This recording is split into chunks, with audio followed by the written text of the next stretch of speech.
জান্নাতের গন্ধ কি পাওয়া যায়? সুবহানাল্লাহ। আচ্ছা, একটু বলেই দিই মাঝখানে।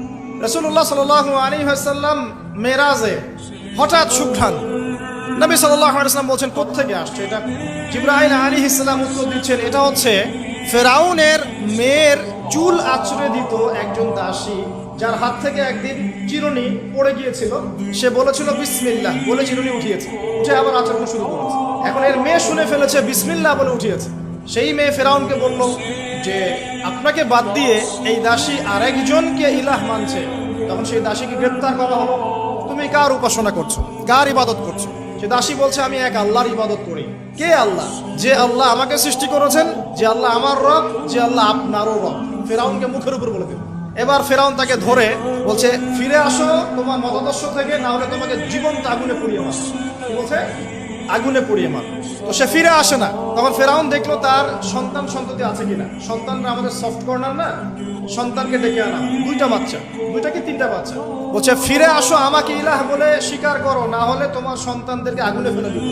সেই মহিলা বলছে আমার তো মাত্র 3টা সন্তান, আমার যদি এর চাইতেও বেশি সন্তান থাকতো তারপর আমি ফিরে আসতাম না। একে একে মায়ের চোখের সামনে এক এক করে বাচ্চাদেরকে জীবন্ত আগুনে পুড়িয়ে ফেলা হলো। শেষমেশ সেই মেয়েটাকেও, সেই দাসীকেও জীবন্ত আগুনে পুড়িয়ে দেওয়া হলো। নবী সাল্লাল্লাহু আলাইহি ওয়াসাল্লামকে জিবরাইল আলাইহিস সালাম বলছেন ওই যে ফেরাউনের দাসী, অনেকে বলেছে তার নাম আসিয়া, এই নামটা কোরআনে নাই। নবীজি পেলেন তো? অন্য কোনো নবী পেয়েছেন? অন্য কোনো নবীর ক্ষেত্রে এটা দলিল পাওয়া যাচ্ছে না, কিন্তু নবী সাল্লাল্লাহু আলাইহি ওয়াসাল্লামের ক্ষেত্রে দলিল পাওয়া যাচ্ছে। আচ্ছা, এটা গেল নবীর কথা। এই ঘটনা ঘটেছে মূসা আলাইহিস সালামের যুগে, আর নবী সাল্লাল্লাহু আলাইহি ওয়াসাল্লাম ঘ্রাণ পাচ্ছেন মেরাজে। চিন্তা করতে পারেন কত বছর আগে ঘটনা ঘটেছে, আমরা জানতামই না। কিন্তু যদি মেরাজে নবী সাল্লাল্লাহু আলাইহি ওয়াসাল্লামের কাছে সুঘ্রাণটা না আসতো। সুবহানাল্লাহ। এরপর কি? এটা তো নবীর ক্ষেত্রে গেল। সাহাবীদের ক্ষেত্রে কি হয়েছে? একজন সাহাবী যার নাম আনাস বিন নজর। কি নাম? আনাস বিন নজর। নামগুলো মনে রাখবেন। উহুদের মাঠে বিশাল যুদ্ধ হচ্ছে। আমরা জানি যুদ্ধের মধ্যে প্রথম দিকে মুসলিমরা প্রায় জয়লাভ করেই ফেলেছিল, কিন্তু একটা ভুল, অনলি একটা ভুল। কি ভুল? ওই জাবাল রুমার মধ্যে 50 জন তীরন্দাজ সাহাবীকে রেখে দেওয়া হয়েছে। নবীজি বলেছেন আমরা যদি মরেও যাই, আমাদের গায়ের গোশত যদি পাখি এসে খাওয়া শুরু করে, তোমরা নামবে না এখান থেকে। কমান্ড হচ্ছে একজন নেতার আনুগত্য। কমান্ড, নেতার আনুগত্য কত বড় জিনিস দেখেন। যখন যুদ্ধ শুরু হয়ে গেল, হামজা রাদিয়াল্লাহু আনহু সহ অন্যান্য সাহাবীরা বীর বিক্রমে যুদ্ধ করলেন। অল্প কিছু সময়ের মধ্যেই কাফেররা পালানো শুরু করে। যখন মুসলিমরা বীর দর্পে যুদ্ধ করে, কাফেররা পালিয়ে যায় না? যায় না? মুসলিমরা সবাই ঐক্যবদ্ধ যদি হতে পারত, কোনো কাফেরের শক্তি ছিল না কি ইসলামের দিকে চোখ তুলে দেখা। আজকে আমরা যে বিভক্ত, আমরা বিভক্ত, আপোষে বিভক্ত, বিভিন্ন দলে মতাদর্শে বিভক্ত। আমাদের শক্তি কমে গেছে, হাওয়া বেরিয়ে গেছে।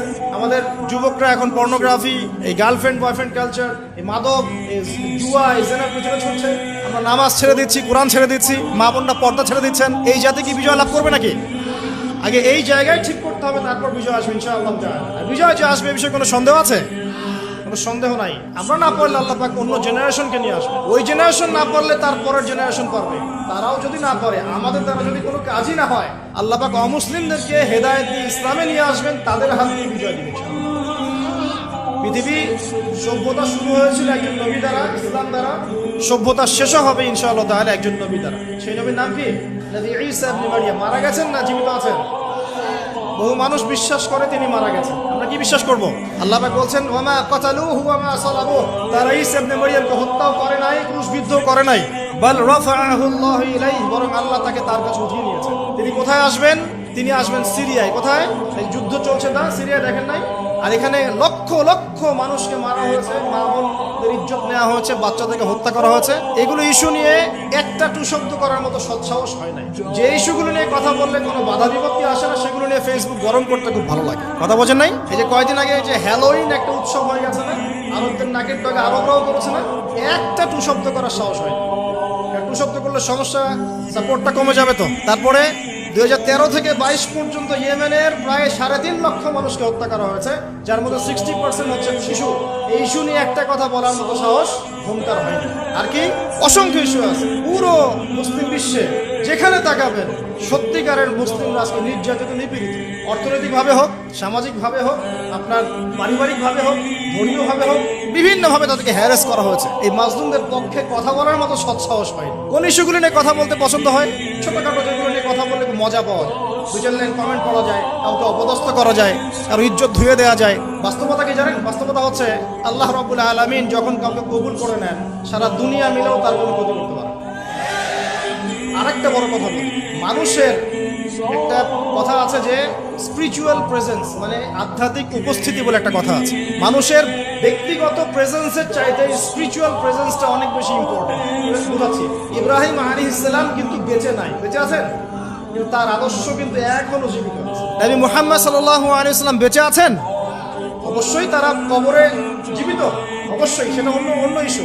আমি পৃথিবীর কথা বলছি। নবী সাল্লাল্লাহু আলাইহি ওয়াসাল্লাম কি আমাদের মধ্যে আছেন না? আমাদের মধ্যে কি বেঁচে আছেন? তার আদর্শ কিন্তু মরে যায়। এমনকি আমরা যারা এখন অনেক বড় বড় নেতার আদর্শে আমাদের জীবন করি না, তারা কিন্তু কেউ বেঁচে নাই, বেঁচে আছে, তাদের আদর্শ কিন্তু মানুষ এখনো ফলো করছে। তো এটাকে বলে স্পিরিচুয়াল প্রেজেন্স, আধ্যাত্মিক উপস্থিতি।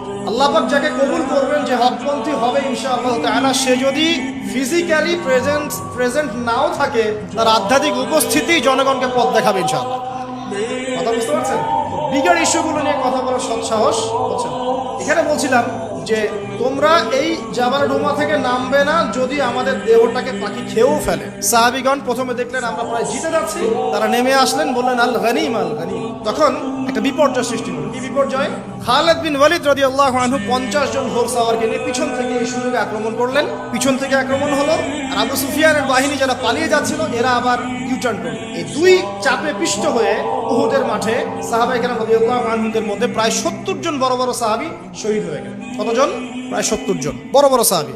তাদের মধ্যে আনসার সাহাবীদের আত্মত্যাগ ছিল বীরত্বপূর্ণ। এমনকি নবী সাল্লাল্লাহু আলাইহি ওয়াসাল্লামকেও সেদিন মার খেতে হয়েছে। দাঁত মোবারক শহীদ হয়ে গেছে, পায়ের মধ্যে আঘাত পেয়েছিলেন, এই ভ্রুর মধ্যে কড়া ঢুকে গিয়েছিল। তার পাশে মাত্র 9 জন সাহাবী ছিলেন যখন তাকে আক্রমণ করা হচ্ছে। একে একে সাহাবীরা শহীদ হতে লাগলেন। তালহা রাদিয়াল্লাহু আনহুর কথা বলা যায়, তিনি নবীজিকে নিজে ঘাড়ে করে নিয়ে উহুদ পাহাড়ে উঠে গিয়েছেন, এত শক্তি ছিল তার গায়ে। আমাদের যুব সমাজ কি শিক্ষা নেবে এখান থেকে? এভাবে মাদকের সাথে লাইফ লিড করলে তো হবে না। এভাবে যদি জেনা করলে তো আপনি ফিজিক্যালি স্ট্রং থাকতে পারবেন না, মানসিকভাবে স্ট্রং থাকতে পারবেন না। পর্নোগ্রাফিতে আসক্ত হলে তো আপনার শরীরে এনার্জি থাকবে না। জুয়া খেললে তো ওই রকম সাহাবীদের মতো আদর্শমান হওয়া যাবে না। নামাজ না পড়লে তো আপনার ভিতরে আধ্যাত্মিক শক্তি আসবে না। তো আমাদের যুব সমাজকে এখান থেকে শিক্ষা নিতে হবে। আল্লাহ পাক তৌফিক এনায়েত করুন। এখন সাহাবী উঠিয়ে নিয়ে গেছেন। নবী সাল্লাল্লাহু আলাইহি ওয়াসাল্লাম বলেছেন, তোমরা যদি কেউ জীবন্ত কোনো শহীদকে দেখতে চাও তাহলে তালহাকে দেখো। তার শরীরে প্রায় 60 থেকে 70টা দাগ ছিল, তারপরে তিনি শহীদ হন নাই সেদিন। আল্লাহ পাক তাকে হেফাজত করেছেন। তিনি বলছিলেন, আমি যখন যুদ্ধ করছিলাম, আর রাহিকুল মাকতুম বইয়ের মধ্যে আছে, আল্লাহ পাক তখন তাকে এত সাকিনা প্রশান্তি দিয়েছেন যে ঘুমে তার চোখ দিয়ে মানে শান্তির ঘুম চলে আসছে। তিনি বলছেন, দুইবার আমার হাত থেকে তরোয়াল পড়ে গেছে ঘুমের চোটে। চিন্তা করতে পারেন, যুদ্ধ হচ্ছে, আল্লাহ পাক তাকে শান্তির ঘুম দিয়ে দিচ্ছেন চোখের মধ্যে। দুইবার অস্ত্র মানে তরোয়াল পড়ে যাচ্ছে হাত থেকে ঘুমের চোটে। তিনি শেষমেশ শহীদ হন নাই। নবী সাল্লাল্লাহু আলাইহি ওয়াসাল্লামকে ঘাড়ে নিয়ে উঠেছেন উহুদ পাহাড়ের উপরে। নবীজি বলছেন, তোমরা কি জীবন্ত শহীদকে দেখতে চাও? তালহাকে দেখো। সে জান্নাত ক্রয় করে নিয়েছে। আবু বকর রাদিয়াল্লাহু আনহু বলতেন, উহুদের দিনটা হচ্ছে তালহার দিন। তালহা যে বীরত্ব দেখিয়েছে উহুদের দিনে, সে এই কাজ দিয়ে ইনশাআল্লাহ জান্নাত ক্রয় করে নিয়েছে। বুঝতে পারছেন? প্রত্যেক সাহাবীর এফোর্ট ছিল। তো এই সময়ে একটা গুজব ছড়িয়ে পড়েছিল যে রাসূল সাল্লাল্লাহু আলাইহি ওয়াসাল্লামকে হত্যা করা হয়েছে। এমন একটা গুজব ছড়িয়ে দেওয়া হয়েছে মাঠে। এখন অনেক সাহাবী তরোয়াল নিয়ে বসে পড়েছে যে নবী যদি বেঁচে না থাকেন তাহলে আমরা যুদ্ধ করে দিব, এরকম চিন্তা। তখন এই আনাস বিন নাদর রাদিয়াল্লাহু আনহু তিনি ঘোড়া নিয়ে ছুটছেন। পাশে দেখা হয়েছে সাদ বিন মুয়াজ রাদিয়াল্লাহু আনহুর সাথে। কার সাথে?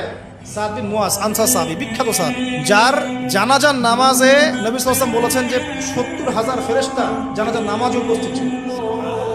কোন সাহাবী? সাদ বিন মুয়াজ। মনে রাখবেন এগুলো।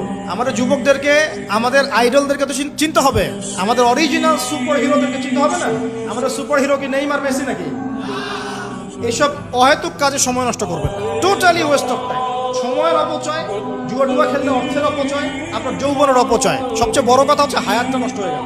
হায়াত নষ্ট হয়ে গেল। হ্যাঁ, খেলবেন, আমি তো খেলার পক্ষে নাকি, খেলবেন যে খেলাতে আপনার ফিজিক্যাল উপকার আছে, ফরজ ওয়াজিব তরক হচ্ছে না। খেলতে গিয়েছেন, নামাজ মিস হলে খেলা চলবে না। ফিজিক্যাল স্ট্রাকচার ঠিক রাখার জন্য, স্ট্যামিনার বাড়ানোর জন্য, ফিজিক্যালি ফিট থাকার জন্য আপনি কায়িক খেলা কিছু খেলতে পারেন। এই খেলাগুলোর মধ্য দিয়ে আপনার ফরজ ওয়াজিবকে তরক করা। এগুলো খেলা দেখতে বসলে আমাদের কোনো উপকার আছে? ফিজিক্যাল খেলছে ওরা আর আমরা গোল গোল করে চিল্লাচ্ছি, কোনো উপকার আছে? জাস্ট একটা চোখের ক্ষুধা, কিচ্ছু না। অথচ আপনি যদি সকালবেলা উঠে 10 রাউন্ড দিতেন পদ্মার পরে, উপকার ছিল। আধা ঘন্টা আপনারা যদি ফুটবল খেলতেন। একটা আয়াত থেকে কথা বলা শুরু করি। সূরা হুজুরাত পড়বেন, সূরা হুজুরাত। এই সূরার প্রথম 4টা আয়াত পড়লে বুঝতে পারবেন আল্লাহ রাব্বুল আলামিন সাহাবীদেরকে শিক্ষা দিচ্ছেন। কাদেরকে? নবীর সাহাবীদেরকে শিক্ষা দিচ্ছেন যে যখন রাসূল সাল্লাল্লাহু আলাইহি ওয়াসাল্লাম কথা বলবেন, তোমরা তার কণ্ঠস্বরের উপরে তোমাদের কণ্ঠস্বর নিয়ে যাবে না। যদি রাসূলের কণ্ঠস্বরের উপরে তোমাদের গলার ভয়েস চলে যায়, তোমাদের আমল ধ্বংস হয়ে যাবে, তোমরা টেরি পাবে না। এখন রাসূলের কথাগুলো কারা বলেন? আলেম ওলামারা, দিনের দায়ীরা, মুআল্লিম, মুবাল্লিগরা। যে মজলিসে কোরআন এবং সুন্নাহর কথা হবে, আল্লাহ এবং তার রাসূলের কথা হবে, সেখানে উচ্চস্বরে কথাবার্তা বলা যাবে না। এটা আমার মত, সরাসরি কোরআনে নাই, কিন্তু আমার মত এটা। উচ্চস্বরে অপ্রয়োজনীয় কোনো কথা চিৎকার চেঁচামেচি করা যাবে না। আমরা এখানে ইতমিনানের সাথে বসবো, হয়তো 1 ঘন্টা আলোচনা হবে। এই 1 ঘন্টা আমরা আপোষে কোনো কথাবার্তা বলবো না ইনশাআল্লাহ। মোবাইল ফোনে এত ব্যস্ত হওয়ার কোনো প্রয়োজন নাই। রেকর্ড হচ্ছে, আমাদের অফিসিয়াল মিডিয়া আছে ইনশাআল্লাহ, সময় মতো ইউটিউবে পেয়ে যাবেন ইনশাআল্লাহ। টেনশনে কিছু নাই, তখন ডাউনলোড করতে পারবেন, শেয়ারও করতে পারবেন।